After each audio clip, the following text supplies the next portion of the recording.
Assalamualaikum warahmatullahi wabarakatuh. Saya Yuyun Jamila dari kelas NR3 akan melanjutkan materi tentang kebijakan berhubungan PAUD, yaitu bab 3 strategi sasaran dan penyelenggaraan dan bab 4 gugus tugas pengembangan anak usia dini holistik integratif.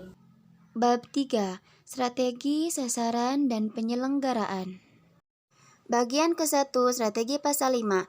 Strategi pengembangan anak usia dini holistik integratif meliputi A. Penguatan dan penyelarasan landasan hukum, B. Peningkatan advokasi, komitmen, koordinasi, dan kerjasama antar instansi pemerintah, lembaga penyelenggara layanan, dunia usaha, dan organisasi terkait, C. Peningkatan kapasitas dan kompetensi kader, masyarakat, penyelenggara, dan tenaga pelayanan, D. Penyediaan pelayanan yang merata, terjangkau, dan berkualitas.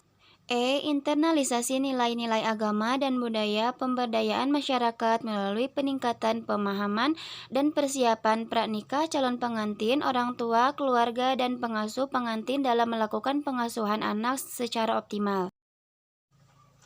Sasaran pengembangan anak usia dini holistik integratif adalah A. Masyarakat, terutama orang tua dan keluarga yang mempunyai anak usia dini, B. Kader-kader masyarakat seperti posyandu, bina keluarga balita, pendidikan anak usia dini, taman anak sejahtera, pembinaan kesejahteraan keluarga, dan kader-kader masyarakat yang sejenis, C. Penyelenggaraan pelayanan dan tenaga pelayanan, D. Pemerintah pusat dan pemerintah daerah, E. Perguruan tinggi, organisasi profesi, organisasi kemasyarakatan, dan organisasi keagamaan, F. Media massa, G. Lembaga swadaya masyarakat, dunia usaha, dan mitra pembangunan nasional dan internasional.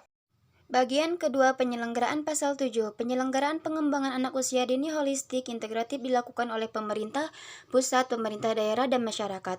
2. Dalam penyelenggaraan pengembangan anak usia dini holistik integratif sebagaimana dimaksud pada ayat 1, pemerintah bertanggung jawab untuk A. Menetapkan norma, standar, prosedur, dan kriteria, B. Melakukan bimbingan teknis, C. Melakukan supervisi, D. Melakukan advokasi, E. Melakukan pelatihan. Pasal 8. Penyelenggaraan pelayanan pengembangan anak usia dini oleh pemerintah kabupaten atau kota dilakukan secara terintegrasi, sinergis, dan berpedoman kepada norma standar, prosedur, dan kriteria yang telah ditetapkan. Bab 4. Gugus tugas pengembangan anak usia dini holistik integratif.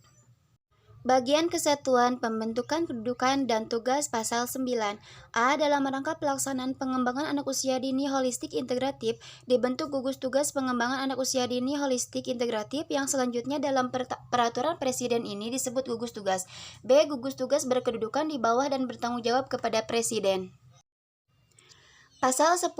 Gugus tugas mempunyai tugas A. Menyinkronkan penyusunan rencana program, kegiatan, dan anggaran pengembangan anak usia dini holistik integratif pada kementerian dan lembaga pemerintah non-kementerian. B. Memobilisasikan sumber dana, sarana, dan daya dalam rangka pelaksanaan pengembangan anak usia dini holistik integratif. D. Mengkoordinasikan pelaksanaan pemantauan dan evaluasi pengembangan anak usia dini holistik integratif. C. Menyelenggarakan advokasi dalam rangka pelaksanaan mengembangkan anak usia dini holistik dan integratif. Pasal 11. A. Susunan keanggotaan gugus tugas terdiri dari pimpinan dan anggota. B. Pimpinan gugus tugas sebagaimana dimaksud pada ayat 1 terdiri atas 1. Ketua, yaitu Menteri Koordinator Bidang Kesejahteraan Rakyat. 2. Wakil Ketua, 1. Menteri Perencanaan Pembangunan Nasional atau Kepala Badan Perencanaan Pembangunan Nasional. 3. Wakil Ketua 2, yaitu Menteri Dalam Negeri. 4. Anggota gugus tugas sebagaimana dimaksud pada ayat 1 terdiri atas A. Menteri Pendidikan dan Kebudayaan, B. Menteri Kesehatan, C. Menteri Sosial, D. Menteri Agama, E. Menteri Pemberdayaan Perempuan dan Perlindungan Anak, F. Sekretaris Kabinet, G. Kepala Badan Kependudukan dan Keluarga Berencana Nasional, Kepala Badan Pusat Statistika. Pasal 12.